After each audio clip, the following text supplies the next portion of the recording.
మద్యం సేవించిన తర్వాత ఒక 48 hours లోపు హస్బెండ్ వైఫ్ కలవకూడదు, ఒకవేళ కలిస్తే వీరకణాలుకి ఏదో ప్రాబ్లం ఉంటది అని ఇట్లా ఏదో అడుగుతున్నారండి.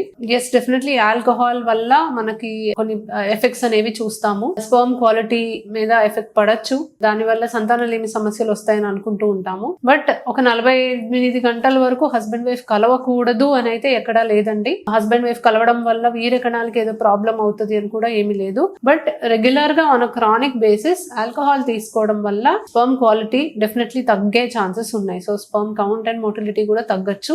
ఎస్పెషలీ ఎక్సెస్ ఆల్కహాల్ తీసుకోవడం అనేది అసలు మంచిది కాదు. అండ్ దీని వల్ల మేల్స్ కి ఇన్ఫర్టిలిటీ సమస్యలు వస్తాయి. సో ఆల్కహాల్ అనే కాదు, స్మోకింగ్ కూడా మనకి మంచిది కాదు. స్పర్మ్ క్వాలిటీ ఎఫెక్ట్ అవుతుంది. Sperm quality, count, motility smoking వల్ల కానీ ఆల్కహాల్ వల్ల కానీ ఖచ్చితంగా ఎఫెక్ట్ అవుతుంది.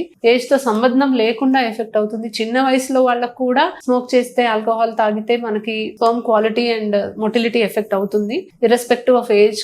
కానీ స్మోక్ చేసినప్పుడు, ఆల్కహాల్ తీసుకున్నప్పుడు కలవకూడదు అని అయితే డెఫినెట్లీ ఎటువంటి రెస్ట్రిక్షన్ అయితే లేదు. Thank you.